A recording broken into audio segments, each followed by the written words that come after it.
Hey, I'm Dan Thomas, and welcome to my channel for the Newbie Woodworker. Or anyone, really.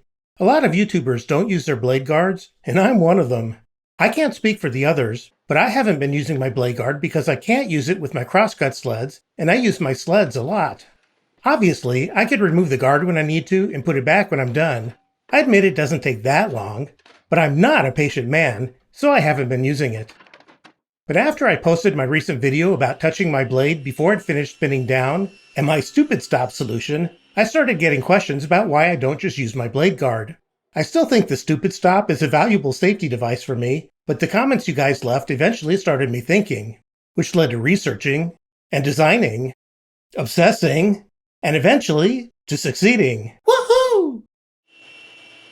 I built a crosscut sled that works with the blade guard installed in the table saw. 2 sleds, in fact. And for me, as far as safety is concerned, these are going to be game changers.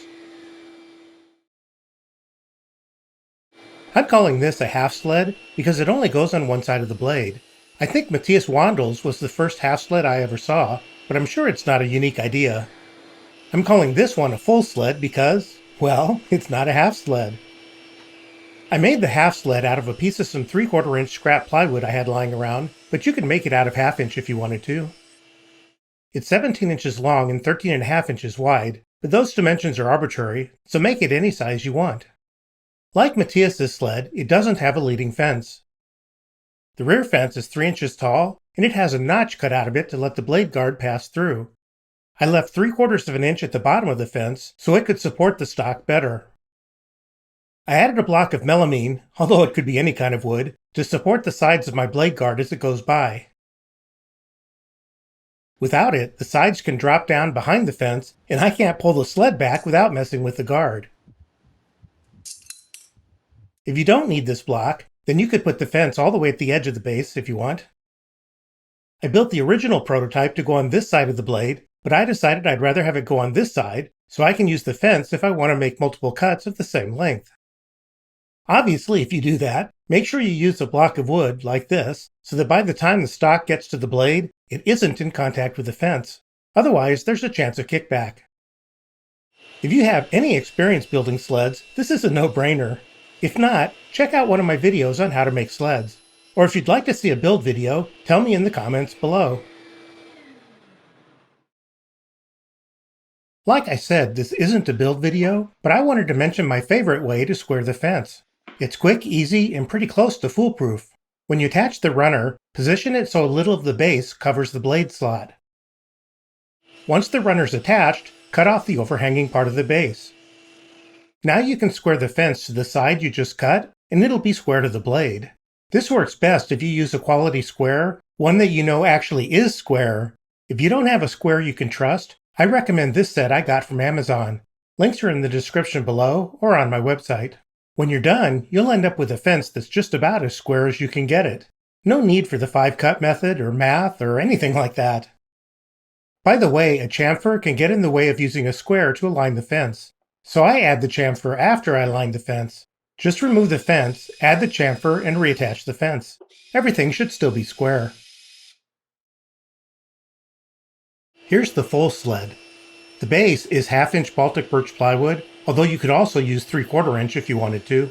It's about 21 inches square, although again, the dimensions are arbitrary. Right now I'm not using a leading fence. You usually have a leading fence to help support the base since it's split by the kerf. But a standard fence won't work with a blade guard, so I'm not using one. But I do have a prototype fence if I end up needing it, and I'll talk about that later. There's a notch in the rear fence for the blade guard, like in the half sled. And it's got the 3/4 inch tall section here to support the back of the stock to help prevent tear out. I glued this block of plywood here to keep my blade guard sides from dropping down. But it also helps with structural integrity. Since there's no front fence, and the rear fence will end up getting cut in two by the kerf, we need enough of the base after the kerf to keep the sled in one piece. I think about 3 inches is good, especially after gluing on a support piece right here. On my sled, the rear section ends up being 6 inches, but that's because I got carried away with cutting the kerf. For most sleds, it'll be more like 4 inches. The 2 halves of the base are plenty stable, even with me trying to twist them here. So I think the sled will hold together just fine like this. But if you're worried, you could make a front fence something like this. With the two halves of the base attached to the bottom of this fence, it would be pretty much rock solid. Like I said, I don't think the front fence is necessary, but even if I'm wrong, it's not like it's particularly hard to make another sled. My table saw has a lot of space between the front of the saw and the start of the blade. But not everyone has that much space, and you might find that when you hang the end of the sled off the table, it might try to fall off. The first solution is to add more weight to the front of the sled. One way to do that is to just make the sled longer. Another way is to add a fence to the front of the sled. It can either be the one I showed earlier, or just a couple of pieces of wood that have nothing to do with stability, just adding weight to the front. A second solution is to reduce the weight on the back end, which you can do by cutting out some of the unused wood on the back. Same basic tip as the half sled as far as squaring the fence, except this time you have to do it on the table saw and square it to the blade. Make sure your square goes in between the teeth. Well, that's it, short and sweet. If you need help building the sled, check out my videos on the subject. And if any of you want a full build video specifically about either of these sleds, leave a comment, and if there's enough interest, I'll make one.